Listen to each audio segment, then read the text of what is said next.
उपस्थित मूल बल। तो प्रकृति में उपस्थित मूल बल कौन कौन से हैं? तो पहला बल है हमारा गुरुत्वाकर्षण बल। कौन सा बल?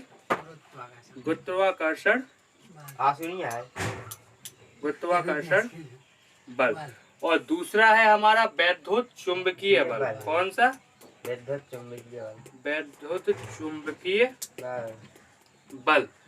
तो गुरुत्वाकर्षण बल हमने कक्षा 7, 8 और 9 में भी पढ़ा है। तो गुरुत्वाकर्षण बल वह होता है कि जब कोई पिंड अगर हम ऊपर भेजें और पृथ्वी उसे अपनी केंद्र की ओर आकर्षित करे तो उस बल को ही हम गुरुत्वीय बल कहते हैं। लेकिन साइंटिफिक परिभाषा अनुसार वो गुरुत्वाकर्षण बल की डेफिनेशन नहीं होगी। डेफिनेशन यह होती है गुरुत्वाकर्षण बल की कि जैसे मान के चलो दो पिंड हैं। गुरुत्वाकर्षण किसके मध्य होता? पिंडों के मध्य। दो पिंड हैं, एक पिंड ये है, एक पिंड ये है। पहले पिंड का द्रव्यमान m1 है, समझना बात को। दूसरे पिंड का द्रव्यमान m2 है और इन दोनों पिंडों के बीच की दूरी r है और इन दोनों पिंडों के मध्य कार्य करने वाला बल क्या है? F है। तो गुरुत्वाकर्षण बल की परिभाषा फिर बनती है। तो क्या बनती है कि किन्हीं दो पिंडों के मध्य कार्य करने वाला आकर्षण एवं प्रतिकर्षण बल, उनके द्रव्यमानों, द्रव्यमान क्या क्या है? m1 और m2, यानी उनके द्रव्यमानों के समानुपाती, यानी F किसके समानुपाती होगा? F समानुपाती m1 इंटू m2, और उसके बीच की दूरी के वर्ग के क्या होगा? व्युत्क्रमानुपाती होता है, यानी F किसके व्युत्क्रमानुपाती हो जाएगा? 1/r²। इसे समीकरण 1 मान लो, इसे समीकरण 2 मान लो। समीकरण 1 और 2 से निष्कर्ष निकलता है कि F समानुपाती है m1 इंटू m2 के अपॉन में क्या आ जाएगा? r²। क्योंकि व्युत्क्रमानुपाती है तो नीचे क्या हो गया दोनों समीकरण से? r²। अब समानुपाती हटाते हैं तो एक नियतांक आ जाता है। तो गुरुत्वाकर्षण में नियतांक लेते हैं g। क्या लेते हैं? g। तो हमारा सूत्र बन जाता है F बराबर g m1 into m2 upon r²।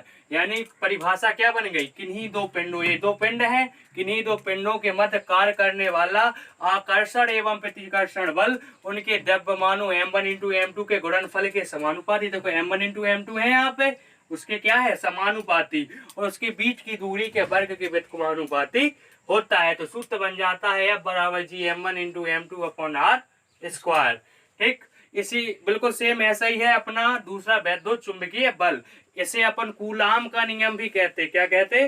Coulomb. और जो कि जब तुम 12th में पहुंचोगे तो सबसे पहला चैप्टर है वैद्युत आवेश वैद्युत क्षेत्र, उसमें सबसे पहला नियम जब पढ़ोगे तो वो कौन सा होगा? कूलाम का नियम। और इस बार जो हमने बोर्ड की परीक्षा थी उसमें 4 नंबर का कूलाम का नियम पूछा गया है, तो बहुत मोस्ट है, समझ लो कायदे से। कूलाम का नियम होता आवेशों के मध्य, ये द्रव्यमानों का गुणनफल है, उसमें आवेशों का गुणनफल है। जैसे हमने कहा दो पिंड हैं, ठीक, इस पर हो गया अपना Q1 आवेश, इस पर हो गया क्या? Q2 आवेश। सजातीय भी हो सकते हैं और विजातीय भी हो सकते हैं। सजातीय मतलब समान प्रकार के आवेश, जैसे प्लस Q हो तो समान प्रकार के आवेश, माइनस Q हो तो विजातीय आवेश। तो यहाँ क्या था? m1 और m2, यहाँ क्या है? Q1 और Q2। m मिस क्या होता? मास, और मास मिस होता हिंदी में द्रव्यमान। Q यानी आवेश, ठीक। तो इसमें किसका गुणनफल था? द्रव्यमान का। इसमें किसका गुणनफल है? आवेशों का। परिभाषा फिर से वही बन जाएगी, किन्हीं तो स्थिर बिंदु आवेशों के मध्य, ये तो स्थिर बिंदु आवेश है। क्या है? स्थिर बिंदु आवेश। किन्हीं तो स्थिर बिंदु आवेशों के मध्य कार्य करने वाला आकर्षण एवं प्रतिकर्षण बल उसके आवेशों के गुणनफल के परिमाण के समानुपाती एवं उनकी बीच की दूरी, मान के चलो इन दोनों की बीच की दूरी r है, तो इसकी बीच की दूरी के वर्ग के क्या होती है? व्युत्क्रमानुपाती होती है। बात समझ में यहाँ तक आई? यानी बिल्कुल डिफरेंस नहीं है गुरुत्वाकर्षण बल और चुंबकीय बल में। डिफरेंस यहाँ हो जाता कि यहाँ द्रव्यमान के लिए बात हो रही और यहाँ आवेश के लिए बात हो रही।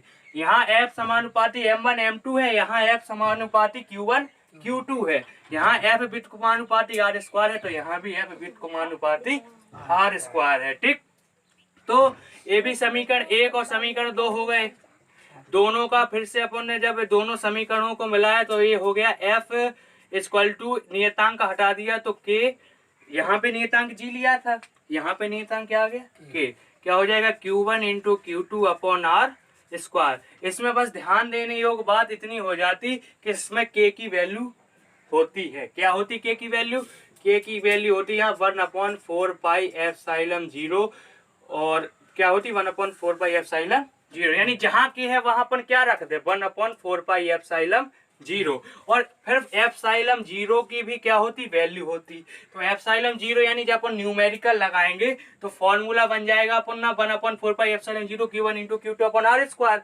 तो वहां पे हमें एप्सिलॉन 0 की वैल्यू की जरूरत होगी, तो एप्सिलॉन 0 की वैल्यू वहां हम रख देंगे 8.85 × 10⁻12, ठीक।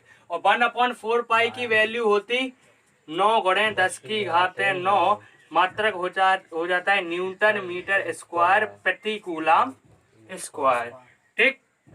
तो यहाँ पे सूत्र क्या बन गया 1/4 pi epsilon 0 Q1 × Q2 upon R square. कैसे बन गया, तो भैया के की वैल्यू हमें पता थी वो हमने पुट कर दी, तो कूलाम का नियम बन गया कि दो स्थिर बिंदु आवेशों के मध्य कार्य करने वाला आकर्षण एवं प्रतिकर्षण बल उनके आवेशों के गुणनफल के समानुपाती और उसके बीच की दूरी के वर्ग के क्या होता है व्युत्क्रमानुपाती होता है। दोनों को मिलाया तो हो जाएगा F बराबर के Q1 × Q2 upon R square. के को हटाया, के की वैल्यू रखी तो क्या हो गया 1/4 pi epsilon 0 Q1 × Q2 upon R square. ये हमारा गुरुत्वाकर्षण बल हो गया, ये हमारा विद्युत चुंबकीय बल या आवेश का नियम या कूलाम का